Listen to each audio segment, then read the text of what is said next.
Fala aí, fiel, tudo certo com vocês? Bom, se tem um cara chato nesse mundo de empresário, aquele cara que incomoda, que cobra, que é chato, né? Tipo aquele agiota do seu bairro, é aquele depravado do Will Dantas. Ô carinha chato, hein, fiel? Mas que infelizmente tem razão em ser tão chato assim. Já que se passaram aí 3 anos desde a venda do Pedrinho pro Benfica, que depois foi pro Shakhtar e agora tá no Galo, e o Corinthians ainda não pagou sequer 1 centavo ao empresário do jogador, que tem direito a 30% daqueles valores. São mais ou menos aí 30, 40 milhões dependendo dos juros, e o Corinthians ainda não pagou nada. E aí, né, como o Corinthians não tem moral nenhuma pra falar alguma coisa, tem que ficar aturando quando esse cara fica postando indiretinha no Instagram, dizendo que vai cobrar não sei quem, que tal empresário pediu, inclusive o Corinthians também deve pra esse outro empresário, e assim. Vale lembrar que na época o Corinthians estava precisando tanto daquele dinheiro, era uma parada tão urgente, que fez um acordo às pressas com um banco internacional para receber todo aquele valor à vista, já que o original só seria pago em alguns anos. E eu imagino, né, que eles devem ter gastado todo aquele mar de dinheiro em questões de meses, pagando aí coisas mais urgentes na época. Então, já não tem mais nada daquilo há muito tempo. Mas cara, para uma gestão que inicialmente prometeu que iria diminuir as dívidas até o fim do mandato, continuar devendo todas essas pessoas, e o pior, né, quanto mais tempo você deve, mais os valores aumentam, aí é porque essa diretoria já se perdeu há muito tempo. Então, acho que em breve aí vem um processinho, né? Nem quero ver quanto isso vai ser.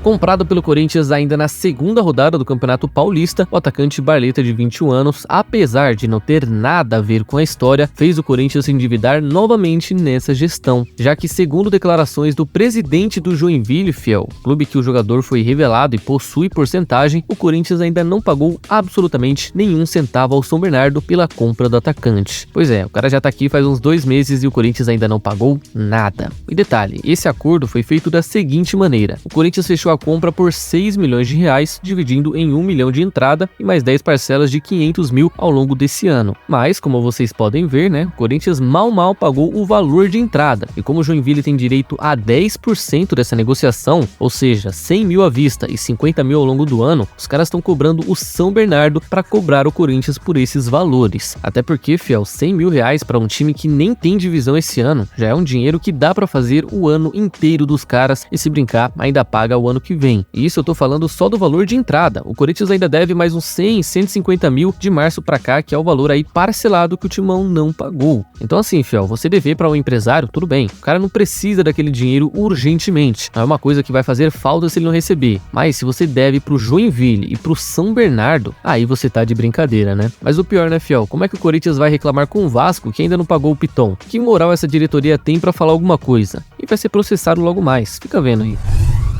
E para finalizar o assunto das dívidas, né? Vocês viram aí que já foram 2. O Corinthians ainda tem mais uma dívida com o que se preocupar. E essa, meus amigos, pode não ser um valor extraordinário, pode não ser algo que impacta logo de cara, mas essa só do Corinthians não pagar vai fazer que a gente sofra por alguns anos, viu? No caso, a dívida com o atacante Bozelli, que deixou o clube no final de 2020 e que desde então cobra mais ou menos 5 milhões de reais em direitos de imagem e tudo mais. E né, como ele não recebeu até hoje, ele resolveu acionar a grandíssima FIFA para resolver o seu caso. E vocês sabem, né, uma das penalidades que a FIFA dá para quem é condenado por eles é um transfer ban de mais ou menos 3 janelas de transferências. E bem, a informação é que esse valor já estaria na casa dos 7 milhões de reais e a diretoria do Corinthians estaria conversando todos os dias com o staff do argentino a fim de costurar um acordo amigável onde o jogador vai receber sim o seu dinheirinho, seu suado dinheiro, e o Corinthians não vai sofrer nenhum transfer ban. Mas aí que tá, meus amigos. Como é que você promete quitar uma dívida com alguém e, pelo que eu andei vendo, eles pretendem começar a pagar em julho desse ano, contratando mais jogadores? Porque já saiu até na mídia. O Corinthians tem 60 milhões de reais para gastar em reforços na próxima janela. Mas espera lá, o time tem 60 milhões para gastar em reforços, mas para me pagar os meus 5 milhões não tem. Ah, para me pagar os 30 milhões do Pedrinho também não tem. Então assim, parabéns aos responsáveis. Parabéns aí a quem prometeu abaixar a dívida até o final do mandato e no final das contas só pagou as antigas para criar novas, só que em prazos maiores. Parabéns aí, Duílio. Lesionado no último jogo do Fluminense, o zagueiro Nino, infelizmente por não estar em condições de jogo, foi desconvocado pela seleção brasileira. Mas, fiel, a notícia boa, pelo menos pra gente, é que o zagueiro Robert Renan foi chamado pelo técnico Ramon Menezes para a disputa desses 2 amistosos. E o zagueiro, que por sinal tem a confiança do técnico do Sub-20, mais uma vez estará entre os 26 convocados e pode até acabar pintando em um dos jogos contra Guiné ou Senegal. E né, mesmo que ele não tenha mais nenhum vínculo com o Corinthians, só uma porcentagem ali de 11% 100%, ainda é bacana ver que o menino do terrão estará novamente com a seleção e certamente, né, na próxima Copa também com grandes chances de ser titular. Felizmente o moleque é bola, mas infelizmente saiu daqui muito cedo e do pior jeito para um time muito ruim. Mas pelo menos na Copa eu acho que ele está garantido, certo?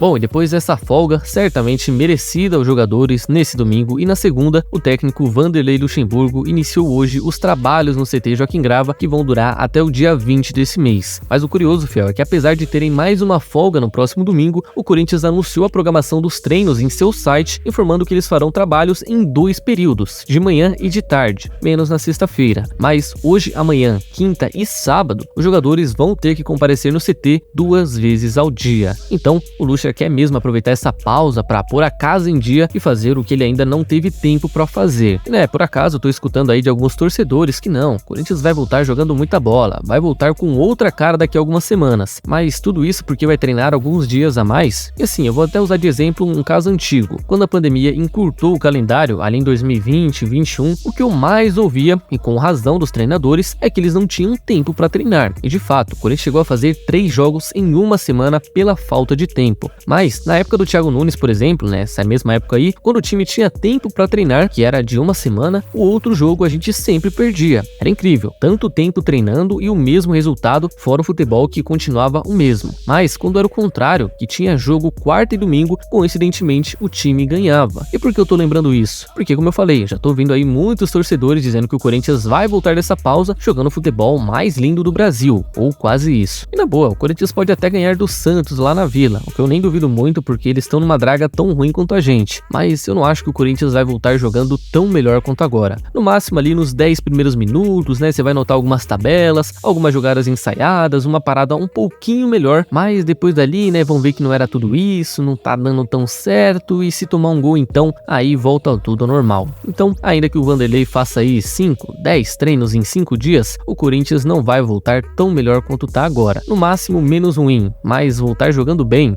fiel, eu duvido muito, tá? Eu duvido demais. Então, fiel, é isso por hoje. E antes de vocês saírem do vídeo, não se esqueça de deixar a curtida e se inscrever no canal, que já vai estar me ajudando demais e vai contribuir para mais vídeos por aqui, certo? Espero vocês numa próxima, tamo junto e vai, Corinthians!